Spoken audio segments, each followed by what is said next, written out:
আমাদের ইতিহাসে এমন অনেক শাসকের নাম রয়েছে যাদের ক্ষমতা, অহংকার এবং নিষ্ঠুরতার গল্প যুগের পর যুগ মানুষকে বিস্মিত করেছে। কিন্তু তাদের সবার মধ্যে এমন একজন ছিল যার নাম শুনলেই মনে পড়ে যায় ক্ষমতার চূড়ান্ত অহংকারের এক ভয়াবহ উদাহরণ। সে শুধু একজন রাজা ছিল না, সে নিজেকে ঘোষণা করেছিল মানুষের প্রভু হিসেবে।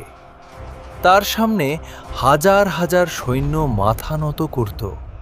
বিশাল প্রাসাদ, অসংখ্য দাস দাসী, সোনায় মোড়া রাজ্য, সব কিছু তার ক্ষমতার প্রতীক ছিল। কিন্তু সেই ক্ষমতার নেশাই একদিন তাকে নিয়ে গিয়েছিল ইতিহাসের সবচেয়ে ভয়াবহ পরিণতির দিকে।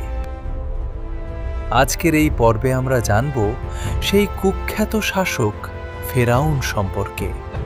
জানব তার শৈশব, তার ক্ষমতায় ওঠার গল্প, তার ভয়ঙ্কর অত্যাচার এবং শেষ পর্যন্ত কিভাবে মহান আল্লাহ তার অহংকারকে চূর্ণ করে দিয়েছিলেন।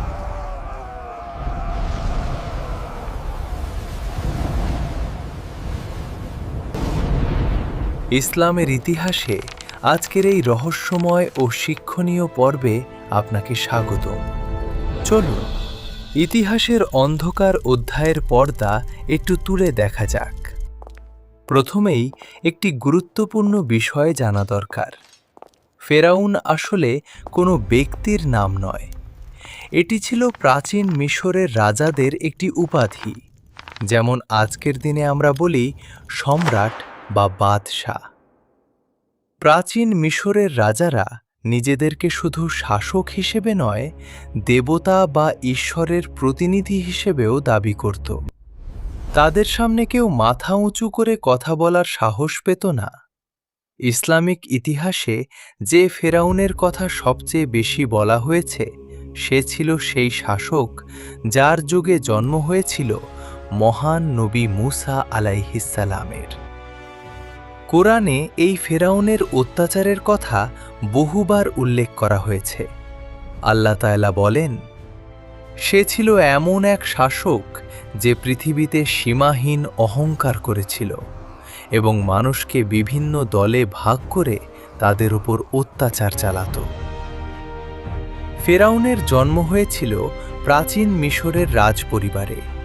ছোটবেলা থেকেই সে দেখেছিল ক্ষমতার জৌলুস। তার চারপাশে ছিল অসংখ্য দাস দাসী, সৈন্য এবং রাজকীয় সুযোগ সুবিধা। ফেরাউন বড় হচ্ছিল রাজকীয় অহংকারের মধ্যে। তার শিক্ষকরা তাকে যুদ্ধ কৌশল, রাজনীতি এবং শাসন ব্যবস্থা শেখাত। খুব অল্প বয়স থেকেই তার মধ্যে একটি বিশ্বাস তৈরি করা হয়েছিল, সে সাধারণ মানুষ নয়, বরং মানুষের উপরে থাকা একজন শাসক। এই বিশ্বাসই ধীরে ধীরে তাকে করে তুলেছিল অত্যন্ত অহংকারী। কৈশোরে পৌঁছানোর পর সে রাজনীতি এবং সেনাবাহিনীর ওপর পূর্ণ নিয়ন্ত্রণ পেতে শুরু করে। রাজদরবারে তার কথাই হয়ে ওঠে শেষ কথা। কিন্তু তখনও কেউ জানত না এই তরুণ শাসক একদিন নিজেকে ঈশ্বর বলে দাবি করবে। অধ্যায় ৩, ক্ষমতার চূড়ায় ওঠা এবং অহংকারের শুরু। সময়ের সাথে সাথে ফেরাউন হয়ে উঠল মিশরের সর্বময় ক্ষমতার অধিকারী। তার সামনে হাজার হাজার সৈন্য সারিবদ্ধ হয়ে দাঁড়াত। বিশাল পিরামিড, অট্টালিকা, মন্দির সব কিছু নির্মাণ করা হতো তার আদেশে। কিন্তু ক্ষমতা যত বাড়তে লাগল, তার অহংকারও তত বাড়তে লাগল। এক সময় সে ঘোষণা করল, আমি তোমাদের সর্বোচ্চ প্রভু। কোরআনে ফেরাউনের এই অহংকারের কথা উল্লেখ করা হয়েছে। সে শুধু শাসক হয়ে থাকতে চায়নি, সে চেয়েছিল মানুষ তাকে ঈশ্বর হিসেবে মানুক। মানুষকে ভয় দেখিয়ে, শাস্তি দিয়ে, হত্যা করে সে তার রাজত্ব টিকিয়ে রেখেছিল। কিন্তু তার সবচেয়ে ভয়ঙ্কর অত্যাচার শুরু হয়েছিল একটি বিশেষ জাতির বনি ইসরায়েলের ওপর। অধ্যায় ৪, বনি ইসরায়েলের ওপর ভয়াবহ অত্যাচার।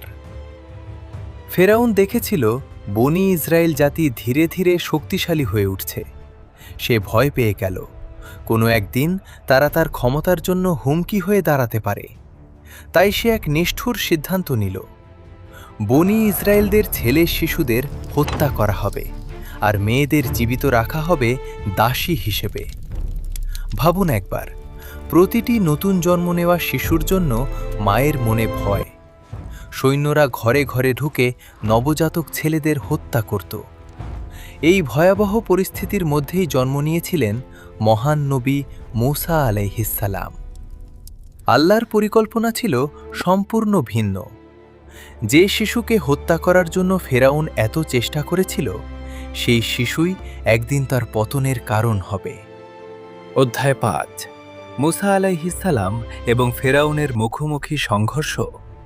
বড় হয়ে নবুয়ত লাভ করার পর মূসা আলাইহিসসালাম আল্লাহর নির্দেশে ফেরাউনের দরবারে যান।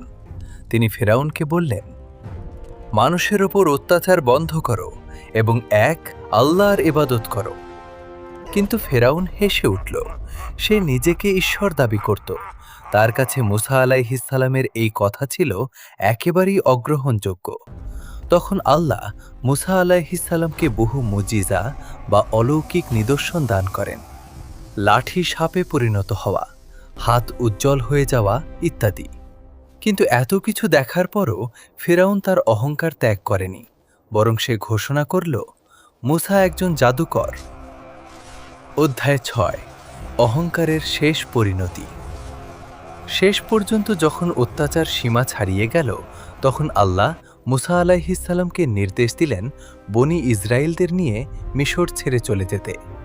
ফেরাউন তার বিশাল সেনাবাহিনী নিয়ে তাদের পিছু নিল।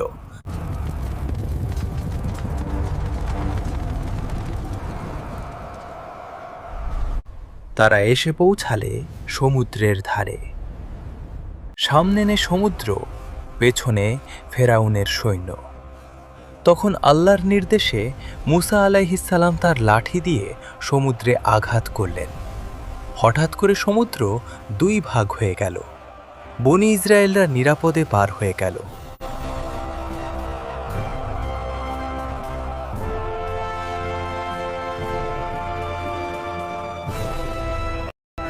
ফেরাউন তার সৈন্যদের নিয়ে সেই পথেই ঢুকে পড়ল। কিন্তু ঠিক মাঝখানে পৌঁছানোর পর সমুদ্র আবার এক হয়ে গেল।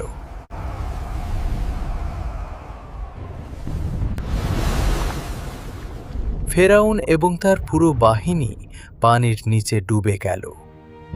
যে শাসক নিজেকে ঈশ্বর বলে দাবি করেছিল, সে শেষ মুহূর্তে স্বীকার করেছিল আল্লাহই একমাত্র সত্য প্রভু।